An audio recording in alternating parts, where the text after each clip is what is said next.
नमस्कार, जय जोहार।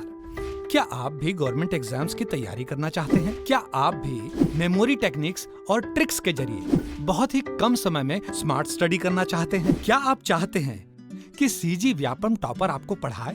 तो डाउनलोड करिए योगेंद्र साहू क्लासेस ऐप। यहाँ 10 से अधिक गवर्नमेंट एग्जाम्स क्रैक करने वाले और सीजी व्यापम टॉप करने वाले योगेंद्र सर सीजीपीएससी और सीजी व्यापम के अंतर्गत होने वाले सभी एग्जाम्स की तैयारी कराएं। तो डाउनलोड करिए Yogendra Sahu classes app to be the best, learn from the best.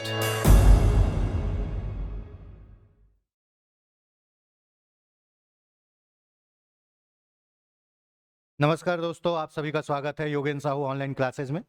मैं आपका दोस्त, आपका होस्ट, आपका ट्यूटर दीपक इस ऑनलाइन प्लेटफॉर्म में आपका स्वागत करता हूं। ये हमारे एडीओ की एमसीक्यूज की जो सीरीज चल रही है उसी को आगे बढ़ाते हुए एक और आज हम टॉप 30 एमसीक्यूज लेके आए हैं। काफ़ी अच्छी सीरीज चल रही है, आप लोगों का भरपूर प्यार मिल रहा है, भरपूर फीडबैक मिल रहा है। उसके लिए सबसे पहले तो आप लोगों को तहे दिल से धन्यवाद, है ना।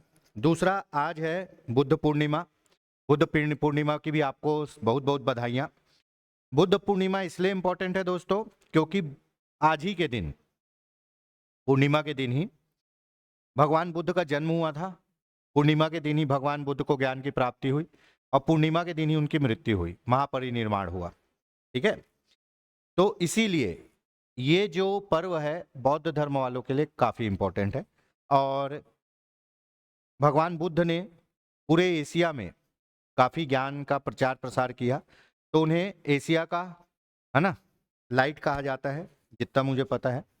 काफी अच्छा व्यक्तित्व, सीखने को बहुत चीजें हैं उनसे, तो बिल्कुल अपने आचरण में उतारिए अच्छी अच्छी चीजों को और बढ़िया से पढ़ाई करिए। दोस्तों, ये जो सीरीज है इसकी पूरी क्लासेस हमारे ऐप में और क्लास में होती है। अगर आपको कोर्स से संबंधित कोई भी जानकारी चाहिए तो आप संस्था के दिखाए गए नंबर पर कांटेक्ट कर सकते हैं। हमारे यहाँ एडीओ, एडीआई, आबकारी आरक्षक, शिक्षक भर्ती परीक्षा और शिक्षक पात्रता परीक्षा सबकी क्लास प्रोवाइड की जा रही है। अगर आपको क्लास के संबंध में कुछ जानकारी चाहिए तो जरूर संपर्क करिए। उसके बाद दोस्तों, जो भी आपकी क्वेरी है आप कमेंट में भेज सकते हैं, हम उसको या तो नेक्स्ट वीडियो में या कमेंट के द्वारा ही समाधान करेंगे। लास्ट वाले सेशन में टाइपिंग मिस्टेक था, 1 लाख की जगह 10,000 लिखा था, किसमें? निःशक्त धन विवाह प्रोत्साहन योजना में। अगर उसमें कोई एक निःशक्त है तो 50,000 मिलेगा, मेल फीमेल जिनकी शादी हो रही है दोनों निःशक्त है तो 1 लाख रुपए मिलेगा। ठीक है, तो वो एक चीज था, वो भी हमने कर दिया। अब ये जो आज के क्वेश्चन है दोस्तों काफी इंटरेस्टिंग होने वाले हैं, मजा आएगा आपको। क्वेश्चन थोड़े अलग हैं, थोड़े अतरंगी है, लेकिन पढ़ने में मजा आएगा। क्यों? क्योंकि हमको सभी चीजों को कवर करना है।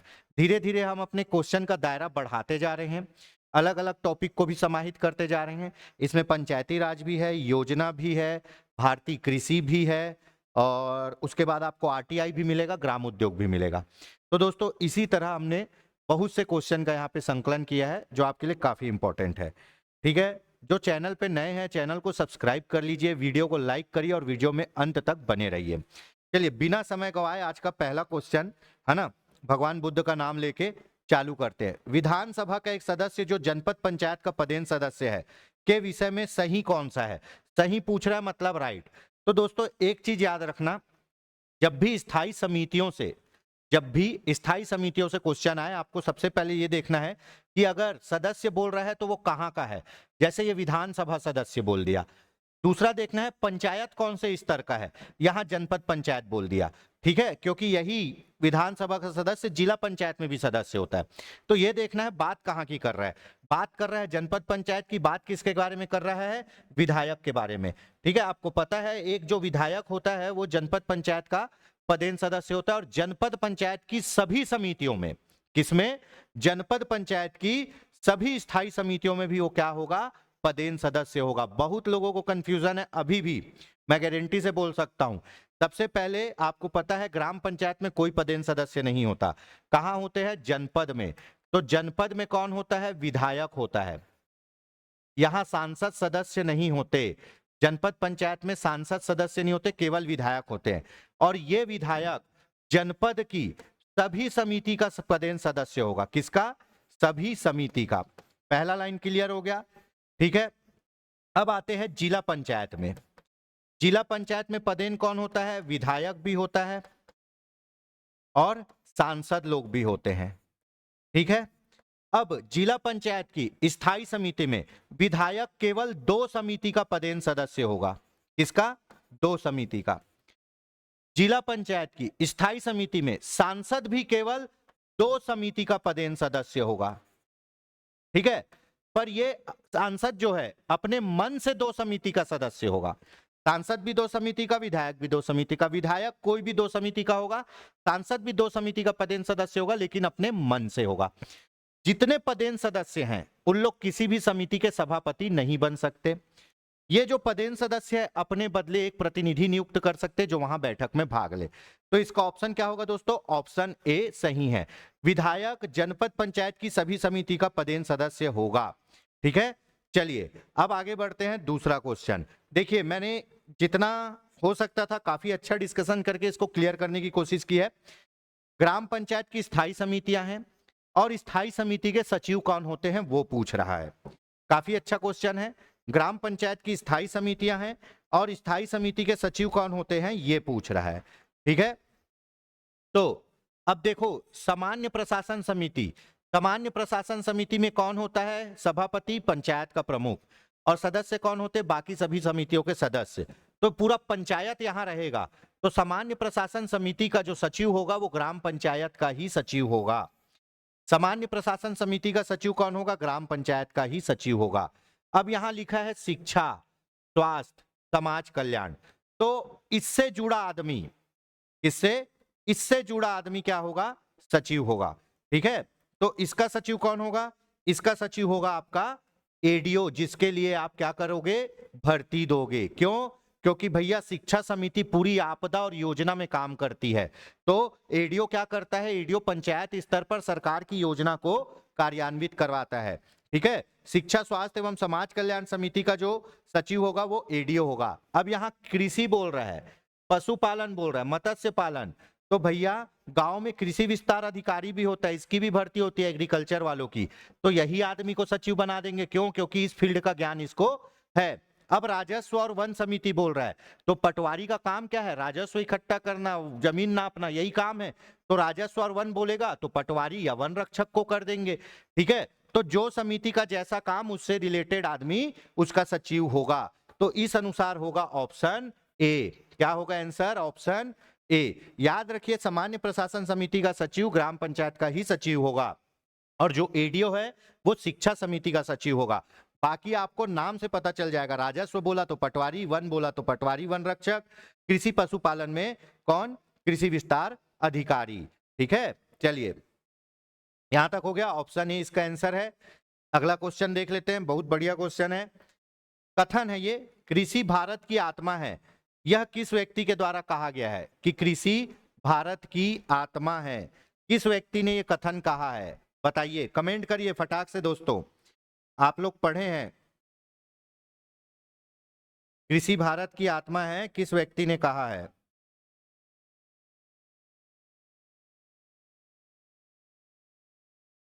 चलिए मैं बताता हूं। कृषि भारत की आत्मा है, महात्मा गांधी जी ने कहा है। और महात्मा गांधी जी ने ही कहा है कि भारत कहां बसता है?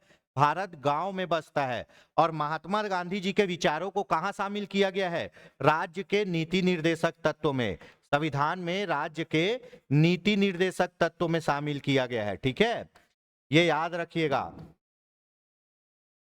निर्देशक तत्व में शामिल किया गया है, ठीक। महात्मा गांधी ने कहा है। अगला क्वेश्चन, सब कुछ इंतजार कर सकता है मगर खेती नहीं। यह कथन किस आदमी ने कहा है? किस व्यक्तित्व ने कहा है कि सब कुछ इंतजार कर सकता है, खेती नहीं कर सकती? सही बात है भैया, खेती को जब करना है तभी करेंगे। ऐसा नहीं कि मानसून की खेती को गर्मी में कर रहे हो, गर्मी की खेती को मानसून में। तो सब कुछ इंतजार कर सकता है मगर खेती नहीं। ये किस व्यक्तित्व का कथन है? ये है पंडित जवाहरलाल नेहरू जी का कथन कि सब कुछ इंतजार कर सकता है, खेती नहीं इंतजार कर सकती, ठीक है। चलिए अगला क्वेश्चन, किस पंचवर्षीय योजना में प्रथम बार बफर स्टॉक की अवधारणा पेश की गई? बफर स्टॉक आप लोग को पता है बफर स्टॉक क्या होता है? हमने पढ़ाया है, ठीक है, उस दिन ऐप में भी पढ़ाए हैं। एक बफर स्टॉक वो स्टॉक जो आपातकाल के लिए सुरक्षित रखा गया है, आपातकाल के लिए या आपात स्थिति के लिए, आपातकाल या आपात स्थिति में खाने के लिए जिस अनाज को इकट्ठा किया जाता है उसको कहते हैं बफर स्टॉक। और बफर स्टॉक की जो अवधारणा है प्रथम बार चौथी पंचवर्षीय योजना में प्रस्तुत की गई। कब? चौथी पंचवर्षीय योजना में प्रस्तुत की गई, है ना। बफर स्टॉक हमारे यहाँ रखता कौन है? एफसीआई रखता है। बफर स्टॉक इकट्ठा करके कौन रखेगा? Food corporation of India limited. कब बना है? 1965 में बना है। आपको पता है कि उस समय हमारी काफी स्थिति खराब थी, तभी योजना अवकाश 1966 से लेके 1969 तक अपन क्या कराए? हरित क्रांति। इतना अनाज उत्पादन किए कि फिर उसको इकट्ठा करे। मान लो अभी युद्ध हो जाता, हमारी खेती तबाह हो जाती, डैम तोड़ देते, तो हम कहां से फसल पैदा करते? तो ऐसे समय में खाने के लिए जो स्टॉक एफसीआई गोदाम में रखा रहता है वो है बफर स्टॉक। और इसकी अवधारणा चौथी पंचवर्षीय योजना में प्रथम बार प्रस्तुत की गई कि आप मिनिमम इतना अनाज स्टोर करके रखोगे। चलिए, मोस्ट इंपॉर्टेंट, कृषि किस सूची का विषय है? कमेंट करके बताइए भाई, कृषि किस सूची का विषय है? आपको पता है संविधान की 7वीं अनुसूची में क्या है? शक्तियों का विभाजन है। क्या है? शक्तियों का विभाजन। और ये विभाजन 3 अनुसूची में है ना, विभाजन, ठीक है, विभाजन 3 अनुसूची में है। संघ सूची, राज्य सूची और समवर्ती सूची, ठीक है, ये हो गया। संघ सूची मतलब वो विषय जिस पर कानून केवल केंद्र सरकार बनाएगी। राज्य सूची मतलब वो विषय जिस पर कानून केवल राज्य सरकार बनाएगी। समवर्ती सूची मतलब वो विषय जिस पे केंद्र सरकार भी राज्य कानून बना सकती है, राज्य सरकार भी, पर दोनों का लड़ाई हो गया, विवाद हो गया, तो केंद्र का कानून मान्य होगा। इसके बाद एक और आता है अवशिष्ट सूची, ठीक है, अवशिष्ट सूची। अवशिष्ट सूची में भी कौन कानून बनाएगा? केंद्र सरकार, है ना। जो चीज इन तीनों सूची में शामिल नहीं है वो अवशिष्ट सूची में होगी, ठीक है। तो आपको पता है कि कृषि कौन सी सूची का विषय है? राज्य सूची का। कृषि कौन सी सूची का विषय है? राज्य सूची का विषय है दोस्तों, है ना। कृषि जो है राज्य सूची का विषय है। मोस्ट इंपॉर्टेंट, समवर्ती सूची में क्या आता है? वन और शिक्षा आता है। इसके संबंध में दोनों कानून बना सकते हैं। वन और शिक्षा कौन सी सूची में है? समवर्ती सूची में, ठीक है। और उसके बाद पुलिस भी किस में है? राज्य सूची में। इसीलिए पुलिस को कौन ऑर्डर देता है? मुख्यमंत्री देता है। पुलिस भी राज्य सूची में। संघ सूची में क्या आएगा? संघ सूची में आएगा रेल, रक्षा, है ना, जनगणना, परमाणु कार्यक्रम, ठीक है, ये सब किस में आएगा? संघ सूची में। इसके संबंध में कानून कौन बनाएगा? केंद्र सरकार। इसीलिए अभी युद्ध हो रहा है तो पूरा डिसीजन कौन लेगी? केंद्र। क्यों? क्योंकि वो रक्षा सूची, है ना, रक्षा का विषय है संघ सूची में, ठीक है। तो ये अपन आपको ओवरव्यू बता दिए, कभी कभी ये भी पीठ पर पूछ लेता है, ठीक। चलिए अब आगे देखते हैं कि कृषि किस सूची का विषय है? राज्य सूची का विषय है, ऑप्शन बी। चलिए, भारत में प्रथम बार कृषि जनगणना किस वर्ष की गई? बताइए, मोस्ट इंपॉर्टेंट, प्रथम बार कृषि जनगणना कब की गई? सन 1970-71 में की गई, है ना। कृषि जनगणना में क्या होता है? कृषि जनगणना में जोत का आकार देखा जाएगा। जोत का आकार, जोत मतलब आपका खेत कितना बड़ा है, ठीक है, कितना बड़ा है ना। हमारे यहाँ जोत का आकार बहुत छोटा है, छोटे छोटे खेत है। कारण ये है कि पापा जी के पास 10 एकड़ था, फिर वो 2 भाई में बढ़ गया तो 5-5 एकड़, फिर वो 2 भाई में बढ़ गया तो 2.5 एकड़, तो खेत छोटा होते जा रहा है ना। तो जोत का आकार हमारे यहाँ छोटा है। फिर ये बताया जाएगा कि किस प्रकार के कृषक है, जैसे सीमांत कृषक, है ना, लघु कृषक, मध्यम कृषक, इन्हीं सब की गिनती की जाती है। किसमें? कृषि जनगणना में। पहली बार कब हुई? 1970-71 में। चलिए अगला क्वेश्चन देखते हैं। प्रत्येक कितने वर्षों में कृषि जनगणना की जाती है? बताइए, हर कितने साल में कृषि जनगणना होती है? तो कृषि जनगणना प्रत्येक 5 वर्षों में कृषि जनगणना होती है भैया, ठीक है। चलिए अगला क्वेश्चन देख लेते हैं। भारत में रासायनिक उर्वरकों में एनपीके का अनुपात क्या होता है? एनपीके, है ना,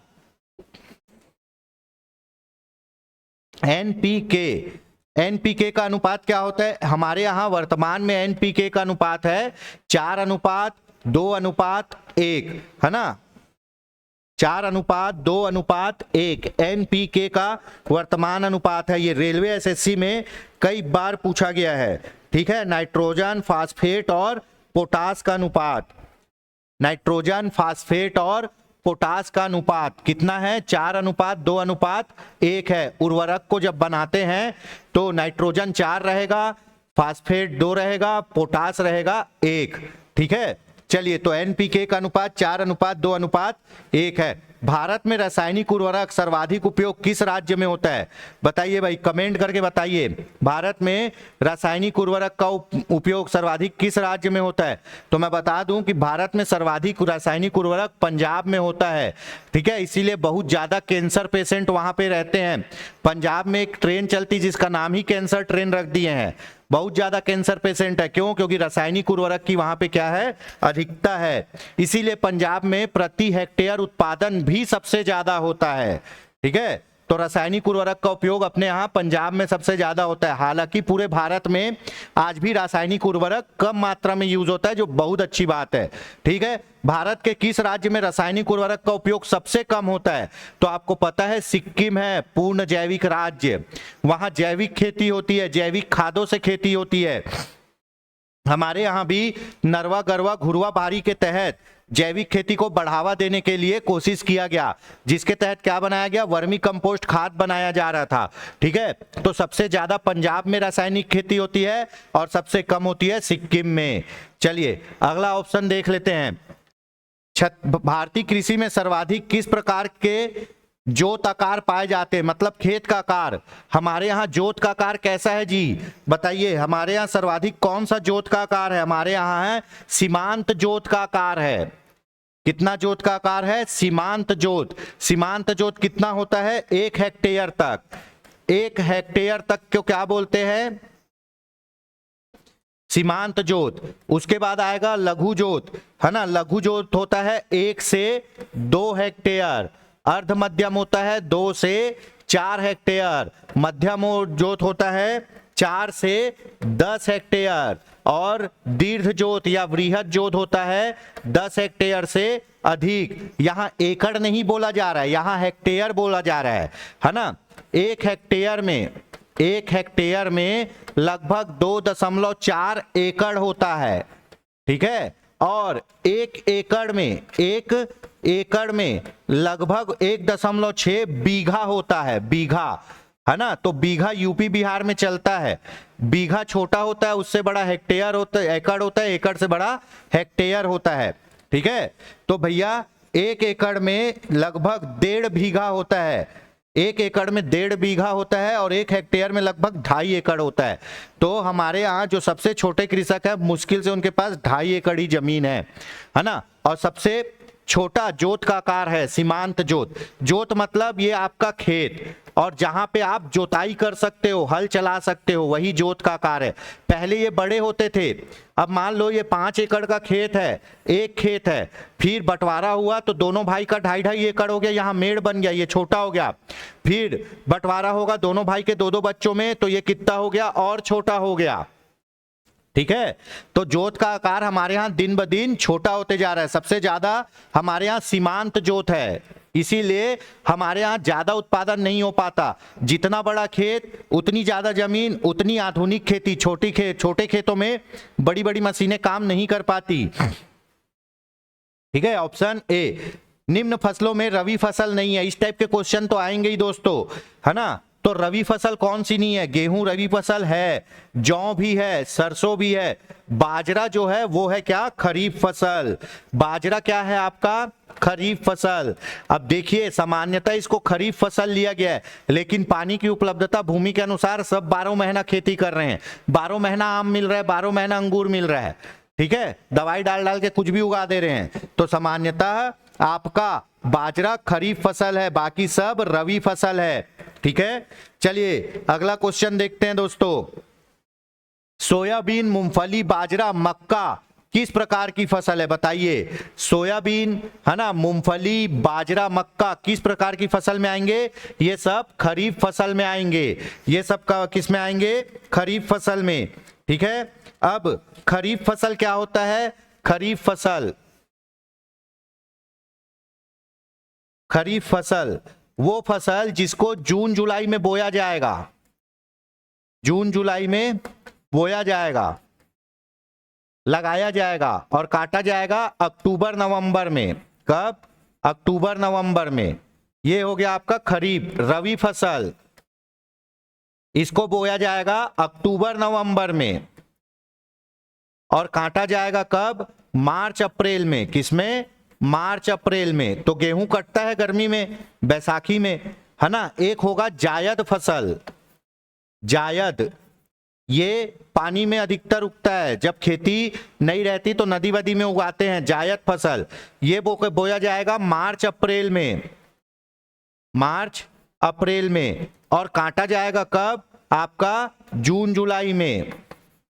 ठीक है, सामान्यतः मार्च अप्रैल में बो के जून जुलाई में काटेंगे। इसमें खाद्यान्न आते हैं, इसमें अधिकतर मोटे अनाज आते हैं। जायद फसल में आपके खरबूजा, ककड़ी, कलिंदर, तरबूज ये सब आते हैं। ठीक है, चलिए अगला क्वेश्चन देख लेते हैं। निम्न में से कौन सी फसल नगदी फसल, कैश क्रॉप? नगदी फसल क्या होती है मैं बता दूं, ऐसी फसल जिनको बेचने के लिए उगाया जाता है, खाने के लिए नहीं। ठीक है सर, धान को भी तो बेचने के लिए उगाया जाता है, पर धान को आप खाते हो। और ऐसी फसल जो खेत में ही खड़ी फसल बिक जाती है।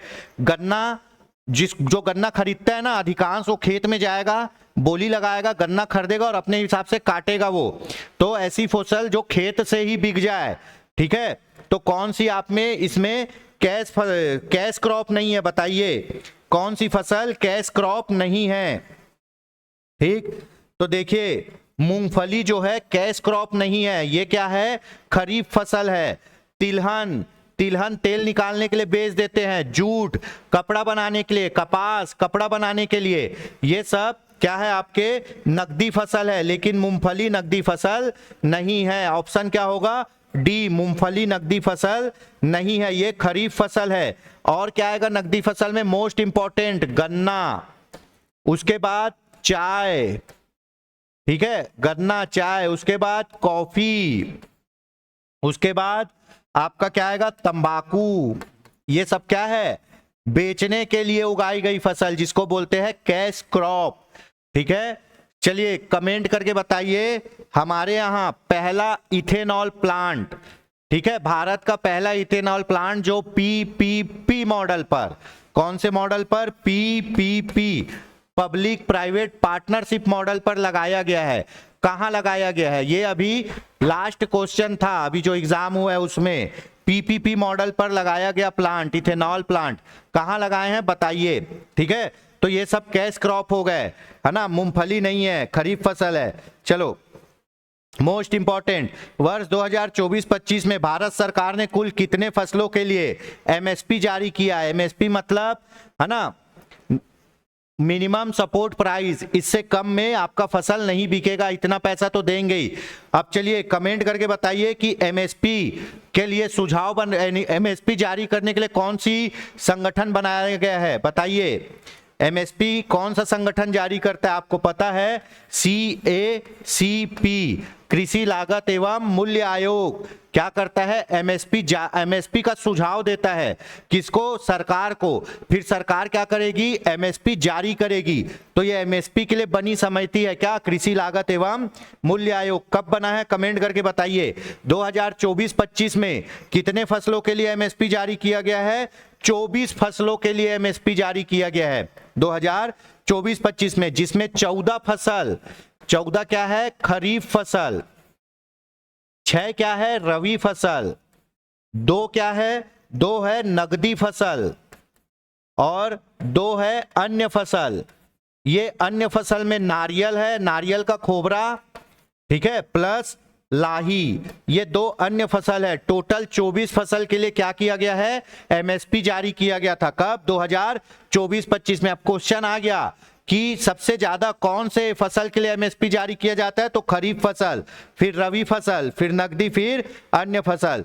चलिए तो 24 फसल। अगला क्वेश्चन देख लेते हैं दोस्तों। ये सीरीज कैसी लग रही है, क्वेश्चन की क्वालिटी कैसी है, आपको कितनी पसंद आ रही है, जरूर कमेंट करके बताइए। अगर कोई सुझावात्मक राय है वो भी दीजिए, हम पूरी सुधार करने की कोशिश करेंगे, क्योंकि याद रखना, सीखना और सुधार जिंदगी भर चलते रहता है। आप सीखते जाओगे, सुधार करते जाओगे, सीखते जाओगे, सुधार करते जाओगे।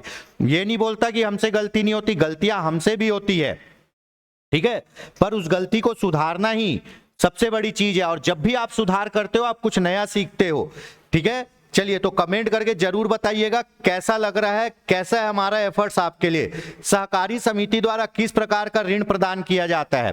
चलो भैया, क्वेश्चन तो बहुत पढ़ रहे थे सहकारी समिति, अब बताइए सहकारी समिति द्वारा किस प्रकार के ऋण प्रदान किए जाते हैं, है ना। अल्पकालीन कृषि ऋण दिए जाते हैं, मध्यकालीन कृषि ऋण दिए जाते हैं, दीर्घकालीन कृषि ऋण दिए जाते हैं, बताइए, है ना। केवल एक और दो, 1, 2 और 3 उपरोक्त में से कोई नहीं। तो आपको बताइए, कमेंट करके बताइए फटाक से, ठीक है, कि सहकारी समिति द्वारा किस प्रकार के ऋण दिए जाते हैं। ठीक, चलिए मैं बता देता हूं, सहकारी समिति द्वारा केवल अल्पकालीन और मध्यकालीन ऋण दिए जाते हैं। सहकारी समिति द्वारा कौन से ऋण दिए जाते हैं, केवल अल्पकालीन और मध्यकालीन। अब आप कमेंट करके बताइए दीर्घकालीन ऋण प्रदान करने वाली सहकारी समिति कौन है, दीर्घकालीन ऋण प्रदान करने वाली सहकारी समिति कौन है, चलिए बताइएगा, ठीक है। कौन सा बैंक है जो किसानों को दीर्घकालीन ऋण प्रदान करता है।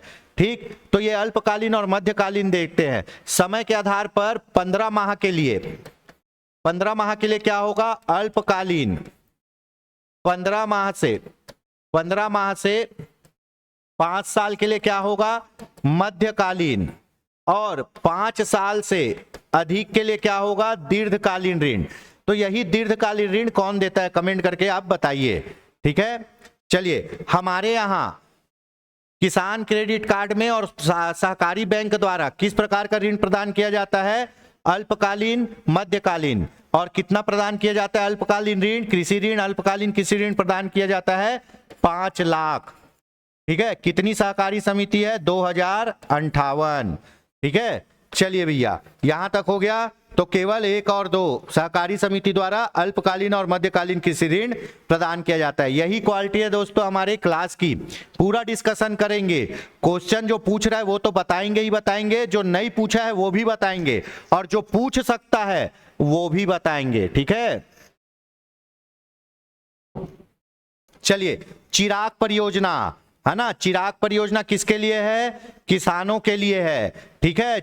कब से चालू हुआ है, 24 नवंबर से चालू हुआ है क्या, हाँ 24 नवंबर होगा, देख लेना, ठीक है। कब से चालू हुआ है, सॉरी 21 नवंबर से चालू हुआ है चिराग परियोजना, 21 नवंबर। कब चालू हुआ, 21 नवंबर 2000 कितने में, 21 में, भूपेश बघेल द्वारा। कहां से चालू हुआ, जगदलपुर के गुंडाधुर कृषि विश्वविद्यालय से। किसके लिए चालू हुआ है, किसानों के लिए चालू हुआ है, ठीक है। चलिए, इसके अंतर्गत 15 जिले और 27 विकास खंड शामिल है, बिल्कुल सही, इसके अंतर्गत 15 जिले 27 विकास खंड शामिल है। असत्य कथन पूछ रहा है दोस्तों, असत्य। इसका उद्देश्य जिले की किसानों की आमदनी बढ़ाना है, बिल्कुल, किसानों की आमदनी बढ़ाना, अच्छा भोजन उपलब्ध कराना, जैविक खेती की ओर ध्यान देना, ठीक है।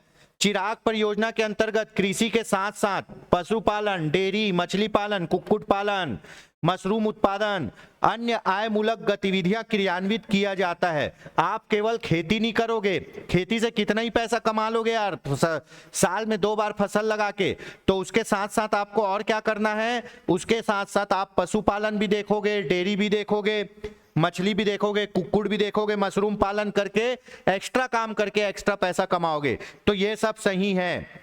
अब इसमें गलत क्या है दोस्तों, मेरे युद्ध वीरों, रणबांकुरों, चलिए बताइए, गलत है ऑप्शन बी। विश्व बैंक द्वारा कितना पैसा दिया गया है दोस्तों, विश्व बैंक द्वारा 730 करोड़ रुपए दिया गया, और IFAD द्वारा 486 करोड़ रुपए, उल्टा टाइप हुआ है ये, तो गलत ये है ना। चिराग परियोजना के लिए विश्व बैंक द्वारा 730 करोड़ रुपए और IFAD द्वारा 486 करोड़ रुपए दिया गया है। राज्य सरकार कितना लगाई है? 518 करोड़ रुपए राज्य सरकार दी है। परियोजना का 30% लागत कौन दिया है? राज्य सरकार। सोचो कितना पैसा लगाया गया है इस योजना में किसानों के लिए, है ना। तो चिराग परियोजना का एक क्वेश्चन आया था, किससे संबंधित है? कृषि से संबंधित है। किसानों के लिए योजना है चिराग, ठीक है। चलिए आगे बढ़ते हैं। ऑप्शन बी गलत है। सुकन्या समृद्धि खाता योजना कब प्रारंभ किया गया, है ना। ये रिपीट हो गया क्वेश्चन। सुकन्या समृद्धि खाता योजना 22 जनवरी 2015 को प्रारंभ किया गया। कहां? पानीपत हरियाणा से, ठीक है। क्यों? क्योंकि वहीं लिंगानुपात सबसे कम है। और ये योजना किसके हिस्सा है? बेटी बचाओ बेटी पढ़ाओ कैंपेनिंग का हिस्सा है, ठीक है। चलिए 22 जनवरी को प्रारंभ किया गया। और राष्ट्रीय बालिका दिवस कब रहता है जी? राष्ट्रीय बालिका दिवस कमेंट करके बताइए फटाक से, फिर मैं लिख रहा हूं। बालिका दिवस कब होता है? राष्ट्रीय बालिका दिवस कब मनाते अपन? राष्ट्रीय बालिका दिवस मनाते 2 दिन बाद, 24 जनवरी को। याद रखिएगा 22 जनवरी 2015 को योजना प्रारंभ हुआ। राष्ट्रीय बालिका दिवस हर साल मनाते 24 जनवरी को, ठीक है। पानीपत हरियाणा से ये योजना प्रारंभ हुई है। और वर्तमान में इसमें ब्याज दर, लोगों को बहुत कंफ्यूजन है, अभी तक वो 9.1 9.2 में अटके हुए हैं। 2024 से वर्तमान ब्याज दर कितना है? 8.2%। और इसमें एक साल में मिनिमम 250 रुपए जमा करना है, अधिकतम 1.5 लाख जमा कर सकते हो। योजना का उद्देश्य बिटिया की पढ़ाई और शादी के लिए पैसा जमा करना है, ठीक है।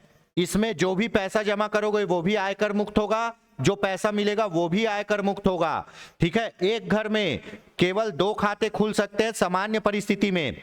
10 साल से छोटी बिटिया का खाता खोलना है, एक घर में केवल 2 खाते खुल सकते हैं, ठीक।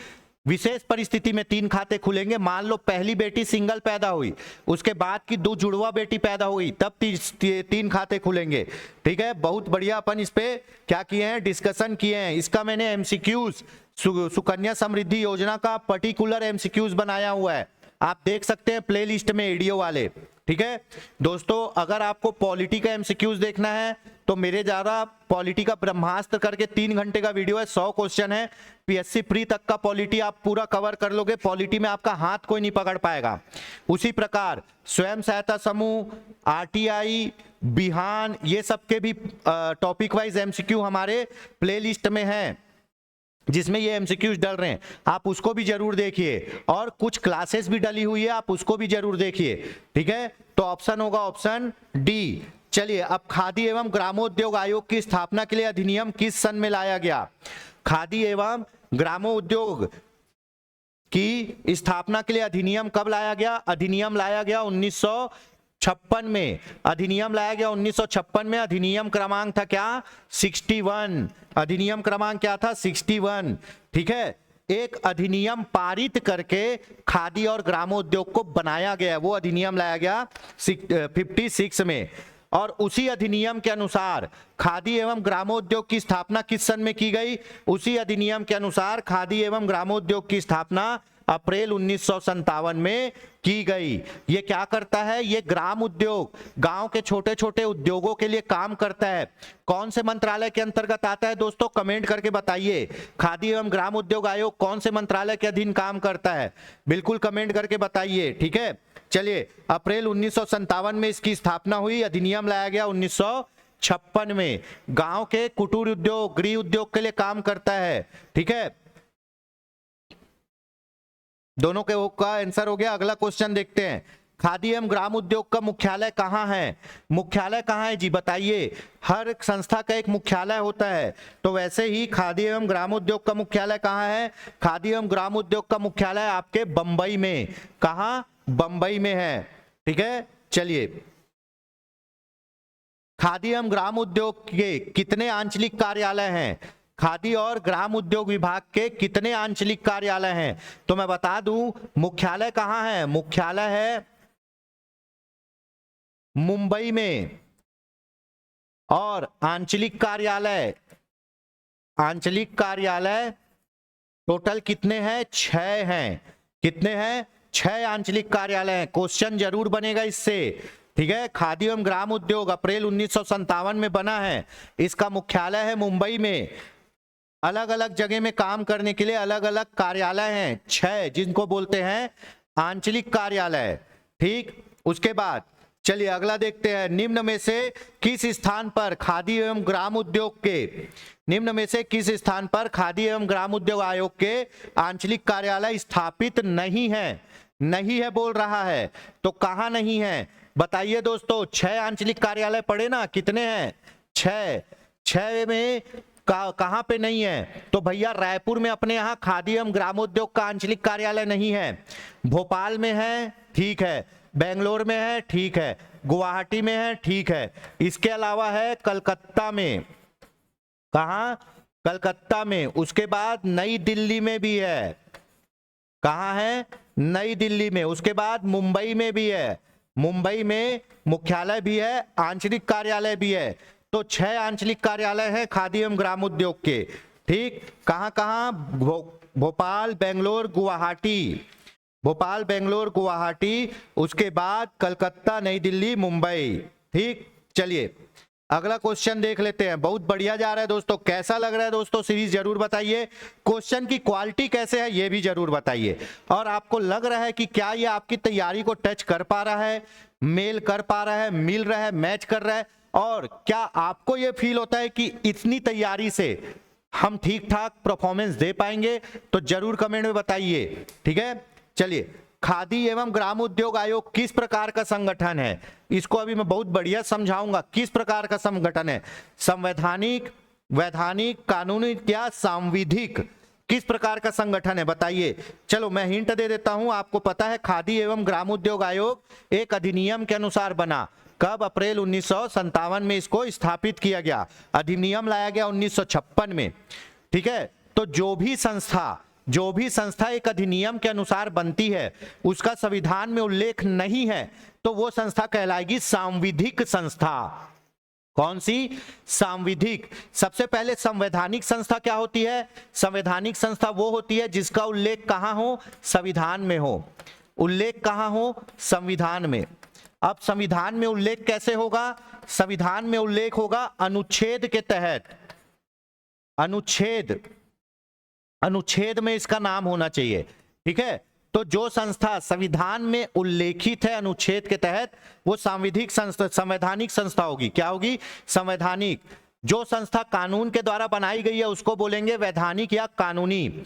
और जो संस्था संसद में अधिनियम पास करके बनाया गया है और उसका संविधान में उल्लेख नहीं है, अधिनियम पास करके बनाया गया, उसका संविधान में उल्लेख नहीं है, वो कहलाएगा सांविधिक। अब जैसे सांविधिक संस्था में आपका क्या है? नीति आयोग, योजना आयोग, राष्ट्रीय विकास परिषद, ये सब अधिनियम पास करके बनाया गया था, इसका संविधान में उल्लेख नहीं है, इसलिए क्या है? सांविधिक। तो सेम खादी एवं ग्राम उद्योग भी क्या है? सांविधिक संस्था है, ठीक है।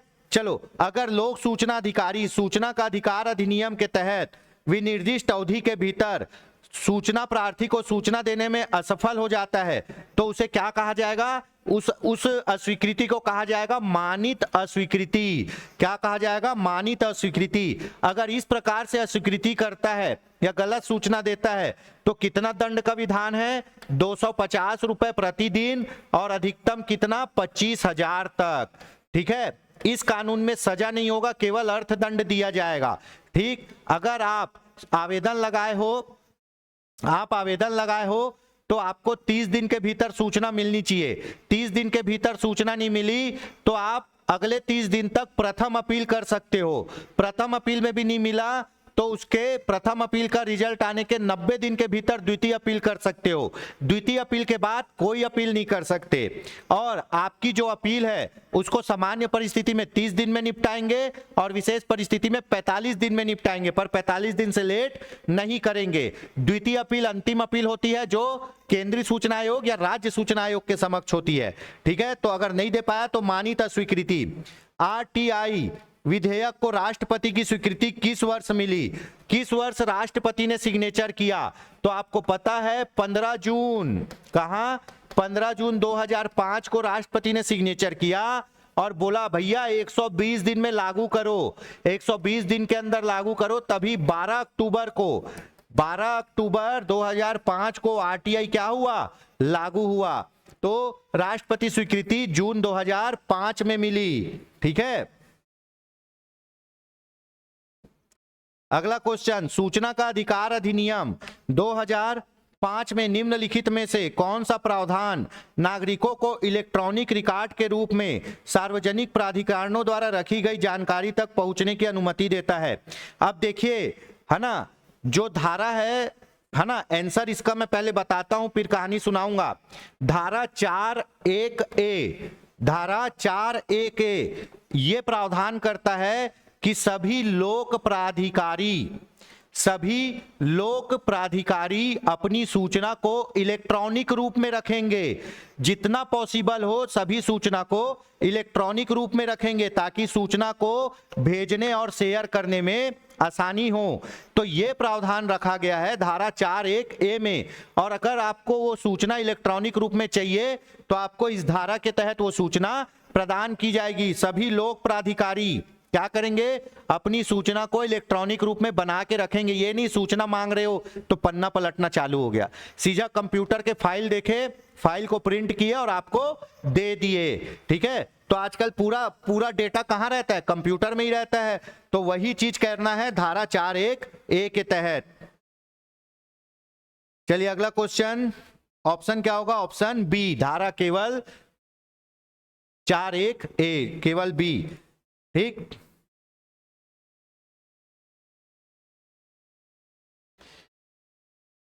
अगला क्वेश्चन, सूचना का अधिकार अधिनियम पूर्णतः कब लागू हुआ।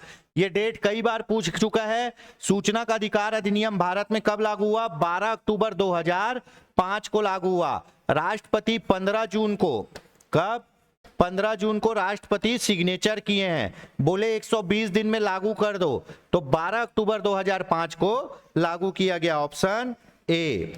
ठीक है, सूचना का अधिकार अधिनियम 2005 की धारा 8(1) में निम्नलिखित में से किस विकल्प का उल्लेख नहीं है जिसमें कहा गया है कि किसी भी नागरिक को सूचना देने की बाध्यता नहीं होगी। ठीक है, क्वेश्चन बहुत घुमा दिया है, पढ़िए और समझिए।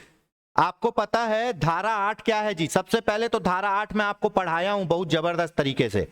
धारा 6 है आवेदन, आप सूचना के लिए आवेदन करोगे। धारा 7 है आवेदन का निपटारा, आप जो सूचना मांगोगे वो मिलेगा, आवेदन का निपटारा। धारा 8 है वे विषय जिन पर सूचना प्रदान नहीं की जाएगी, वे विषय जिन पर सूचना नहीं दी जाएगी। ठीक है, धारा 9 है कतिपय मामले में, कुछ मामलों में, ठीक है, सूचना प्रदान करने से छूट, कुछ मामलों में सूचना प्रदान करने से छूट। तो धारा 8 में वो सभी लाइन लिखी गई है जिसमें आपको सूचना दी ही नहीं जाएगी। धारा 9 में ये बोल रहा है कि कुछ सूचना जो लोक प्राधिकारी के पास नहीं है वो आपको नहीं दी जाएगी। दोनों का समझ में आ गया। इसमें वो विषय बताया गया जिस पर सूचना देंगे ही नहीं, इसमें वो कहा गया है कि सूचना नहीं होगी तो नहीं देंगे। ठीक, तो धारा 8 में मतलब वो विषय जिस पर सूचना नहीं दी जाएगी, है ना। आपको पता है बाध्यता नहीं होगी बोल रहा है ना, जिसमें कहा गया है कि किसी भी नागरिकों को सूचना देने की बाध्यता नहीं होगी, मतलब सूचना नहीं देंगे, हम बाध्य नहीं है आपको सूचना देने के लिए। तो किस किस विषय में हम वो बाध्य नहीं है, सूचना अधिकारी किस किस विषय में बाध्य नहीं है हमको सूचना देने के लिए। पहला, सूचना जिसके प्रकटन से संसद या किसी राज्य विधानमंडल के विशेषाधिकार भंग कारित करता हो। आपको पता है संसद के विशेषाधिकार और मामले के संबंध में आपको आरटीआई से सूचना नहीं मिलेगी। ठीक है। दूसरा, किसी विदेशी सरकार से विश्वास में पात्र सूचना भी आपको नहीं दी जाएगी। अगर मान लो हमको भारत पाकिस्तान युद्ध में रसिया कुछ टिप दे रहा है, बता रहा है, और आप बोलोगे रसिया क्या बोला है मेरे को बता, तो नहीं बताएंगे क्योंकि विदेशी सरकार हमारे लिए वो सूचना दी है विश्वास में। तीसरा, मोस्ट इंपॉर्टेंट, ऐसी सूचना जिससे क्या हो, भारत की एकता, अखंडता, संप्रभुता का नाश हो, संविधान की मर्यादाओं का उल्लंघन हो, किसी व्यक्ति के जीवन और सुरक्षा में बात आ जाए, वो सूचना भी आपको नहीं दी जाएगी। ठीक है, भारत को तोड़ने वाली, कमजोर करने वाली, अशांति फैलाने वाली कोई सूचना नहीं दी जाएगी, और वो सूचना भी नहीं दी जाएगी जो प्रक्रिया में है, प्रोसेस में है। ठीक है, तो ये 3 तो नहीं दी जाएगी, है ना। कौन सी सूचना हमको मिल सकती है? इसका ऑप्शन होगा ऑप्शन डी, सूचना जो राज्य के विकास की प्रगति को बाधित करती हो, है ना।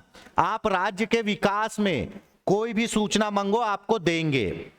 कितना धान खरीदे हो पूछ लो, कितना रुपए लोन लिए हो पूछ लो, किसको मातृत्व वंदन का पैसा दे रहे हो पूछ लो, ये सब बता देंगे। तो वही पूछा है, बाध्यता नहीं होगी, मतलब सूचना नहीं देने की बाध्यता नहीं होगी। ठीक है, तो ये सूचना आपको मिल सकती है, ऊपर की सूचना आपको नहीं मिलती। उल्लेख है जिसमें कहा गया है किसी भी नागरिक को सूचना देने की बाध्यता नहीं होगी। ठीक है, चलिए, तो ऑप्शन डी।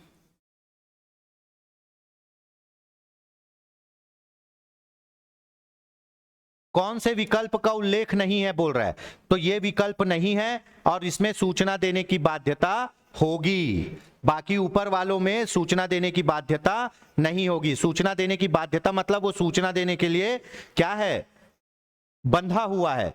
तो ये सब में तो सूचना देने के लिए नहीं बंधा है, ये में है, लास्ट वाले में सूचना देने के लिए बंधा है, और ये विकल्प नहीं है, तो ऑप्शन डी।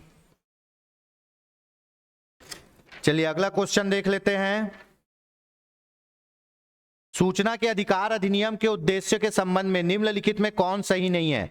सूचना का अधिकार अधिनियम किस उद्देश्य से लाया गया है? नागरिकों को सशक्त बनाने के उद्देश्य से लाया गया है। हाँ, नागरिकों को सशक्त बनाने के उद्देश्य से लाया गया है। लोकतंत्र को ऐसा बनाना कि सरकार क्या हो, हमारे लिए काम करे, हमारे लिए जवाबदेह हो, हम प्रश्न पूछ के उनकी जवाबदेही सुनिश्चित करते हैं, इसलिए भी लाया गया है। ऊपर से सरकार की कार्य प्रणाली को पारदर्शिता बनाने के लिए और उत्तरदायित्व के लिए भी लाया गया है। तो कौन सा सूचना का अधिकार अधिनियम का उद्देश्य कौन सा नहीं है? सूचना का अधिकार अधिनियम का उद्देश्य बी नहीं है, समाज की महिलाओं और कमजोर वर्गों को सशक्त करने के लिए।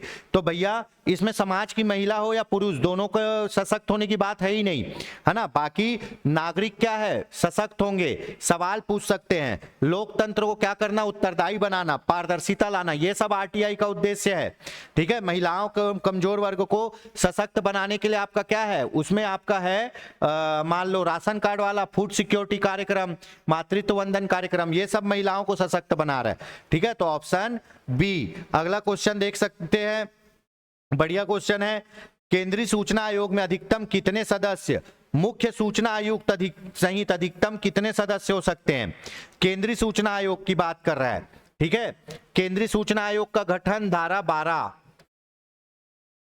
12 में केंद्रीय सूचना आयोग का गठन, धारा 13 में सेवा शर्तें और पदावधि, 13 हो गया। धारा 14 पद से हटाना, ठीक है, किसके द्वारा, राष्ट्रपति द्वारा। यह है किसका, केंद्रीय सूचना आयोग के संबंध में। तो अधिकतम कितने सदस्य होते हैं आपको पता है, एक मुख्य सूचना आयुक्त होगा और 10 अन्य सूचना आयुक्त। तो कुल कितने हो गए, दोनों को मिला के 11।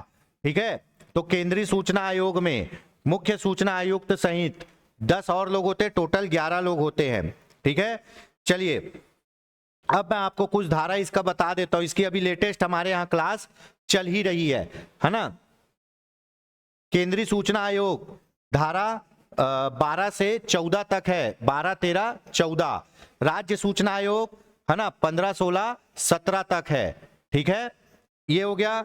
तो केंद्रीय सूचना आयोग में धारा 12 के अनुसार केंद्रीय सूचना आयोग का गठन करेंगे, है ना। धारा 13 में पद अवधि और सेवा शर्तें हैं, पद और सेवा शर्तें हैं। ठीक है, धारा याद करना है इसीलिए बता रहा हूं। अब इसकी उपधारा में आ जाते हैं। 13(1) में कहा गया है, 13(1) में कहा गया है क्या, कि भैया कार्यकाल 65 वर्ष की आयु तक रहेगा और कितने समय तक, जो केंद्र सरकार निर्धारित करे, 65 वर्ष और जो केंद्र सरकार निर्धारित करे। अब सब लोग बोलेंगे सर 5 वर्ष है, 5 वर्ष था, जो कब संशोधन हुआ, 2019 में संशोधन हटके करके ये 5 वर्ष को हटा दिया गया। अपर एज बता दिया गया 65 वर्ष तक रहेगा, लेकिन कितने साल काम करेगा इसको हटा दिया गया। उसके स्थान पर लिखा है जो केंद्र सरकार निर्धारित करे, केंद्रीय सूचना आयोग में भी और राज्य सूचना आयोग में भी। ठीक है। धारा 13(3) में क्या है? शपथ है। सब लोग शपथ लेंगे। किसके समक्ष? कौन दिलाएगा? राष्ट्रपति। कौन दिलाएगा? राष्ट्रपति। और धारा 13(4) में क्या है? त्याग पत्र। त्याग पत्र किसको देंगे? राष्ट्रपति को देंगे। किसको देंगे? राष्ट्रपति को। तो ये बहुत इंपॉर्टेंट धारा है। इसको 13(1) में क्या है? पदावधि है। जो 65 वर्ष अपर एज है, लेकिन उसके ऑब्लिक में लिखा है जो केंद्र सरकार निर्धारित करे, है ना। मतलब वो 62 वर्ष में आया है, 65 वर्ष के अधिक काम नहीं कर पाएगा, लेकिन कोई जरूरी नहीं है कि वो 62 से 65 वर्ष तक काम करे। उसको 2 महीने में हटा दो, 2 साल में हटा दो, वो केंद्र सरकार निर्धारित करेगी। पहले क्या था? या तो 5 साल काम करेगा या 65 वर्ष तक, पर वो 5 साल को अब हटा दिया गया 2019 में। ठीक है। त्याग पत्र है धारा 13(4) में। उसके बाद 13(3) में क्या है? शपथ। शपथ किसको देंगे? राष्ट्रपति को। और त्याग पत्र भी किसको देंगे? राष्ट्रपति को देंगे। ठीक है। धारा 14 में इनको हटाया जाना है।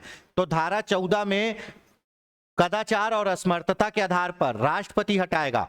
कब हटाएगा? जब सुप्रीम कोर्ट जांच करके रिपोर्ट देगी, उसके बाद ही हटाएगा, है ना। कदाचार और असमर्थता के आधार पर सुप्रीम कोर्ट जांच करके रिपोर्ट देगी, तभी हटाएगा।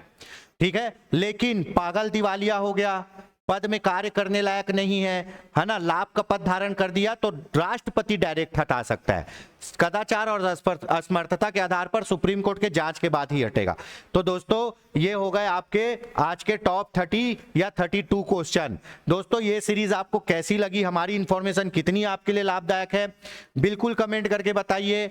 और मैं एक चीज बताना चाहूंगा कि हमारे यहाँ ADI, ADO और आबकारी आरक्षक और शिक्षक पात्रता परीक्षा की भी क्लास आयोजित की जा रही है।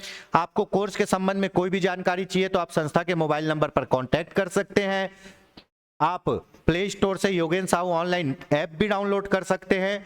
और दोस्तों ये सीरीज के पूरे वीडियो जो आपके छूट चुके हैं वो आप हमारे चैनल में जाइए, प्लेलिस्ट में जाइए, ADO MCQ का प्लेलिस्ट है, आप उसमें 35 से 40 वीडियो हो चुके हैं, आराम से देख सकते हैं। पॉलिटी का भी वीडियो है, ब्रह्मास्त्र पॉलिटी का करके, वो भी देख सकते हैं। और टॉपिक वाइज भी MCQ है, वो भी देख सकते हैं। दोस्तों अगर इस क्वेश्चन में जो भी क्वेश्चन थे उसमें आपका कोई भी क्वेरी हो, आप बिल्कुल कमेंट करके पूछ सकते हैं, हमारे द्वारा रिप्लाई किया जाएगा। और ये क्लास कैसी लगी आपको, मेरा पढ़ाना कैसा लगा, जरूर इस पे कमेंट करके अपनी राय दीजिए। आखिरी में बोलूंगा, वीडियो को लाइक करिए, चैनल को सब्सक्राइब करिए, बने रहिए योगेन साहू ऑनलाइन क्लासेस के साथ। जय हिंद, जय भारत, जय छत्तीसगढ़। यकीन मारिए दोस्तों, हम साथ मिलकर कुछ बहुत अच्छा करेंगे। जब तक तोड़ेगा नहीं तब तक छोड़ेगा नहीं। जय हिंद।